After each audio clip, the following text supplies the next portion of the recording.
నమ్ము ప్రతివానికి, మొదటి యూదునికి. ఎందుకు?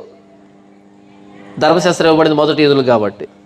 మొదటి యూదునికి, గ్రీసు దేశస్థునికి కూడా రక్షణ కలుగజేయటకు అది దేవుని శక్తి. సువార్త అంటే ఏమనుకుంటున్నారు? మత ప్రచారం అనుకుంటున్నారా? సువార్త అంటే మత ప్రచారం కాదు.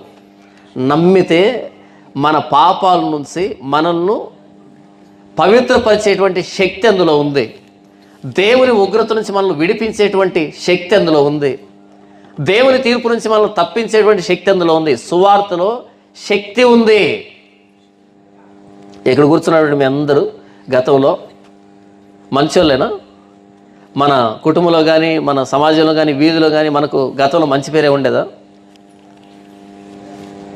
ఒకప్పుడు ఇలాగే పద్ధతికి కూర్చొని దేవుని కూర్చొని విన్నవారు మనం ఈ సమయంలో ఏం చేస్తుండే వాళ్ళమో, ఏ సినిమా థియేటర్ దగ్గరనో, ఏ డ్రైనేజ్ పక్కనో తాగి దొర్లుతుండే వాళ్ళం కదా. గతంలో మనందరి జీవితాలు ఏంటి? మరేంటి ఇక్కడికి వచ్చి ఇంత పద్ధతిగా కూర్చొని దేవుని వాక్యాన్ని వింటున్నాం? సువార్తలో శక్తి ఉంది కాబట్టి త్రాగుడుబోతుల్ని మార్చగలిగింది. అవునా? సువార్తలో శక్తి ఉంది కాబట్టి వ్యభిచారుల్ని మార్చగలిగింది. సువార్తలో శక్తి ఉంది కాబట్టి మోసగాండ్రని నిజాయితీ పరులుగా మార్చింది. సువార్తలో శక్తి ఉంది. అలా వీధుల్లోనికి వెళ్ళి ప్రభువైన యేసుక్రీస్తుని అంగీకరించండి అనంటే మత ప్రచారం కాదది. నమ్మితే చాలు మార్పు ప్రారంభమవుతుంది.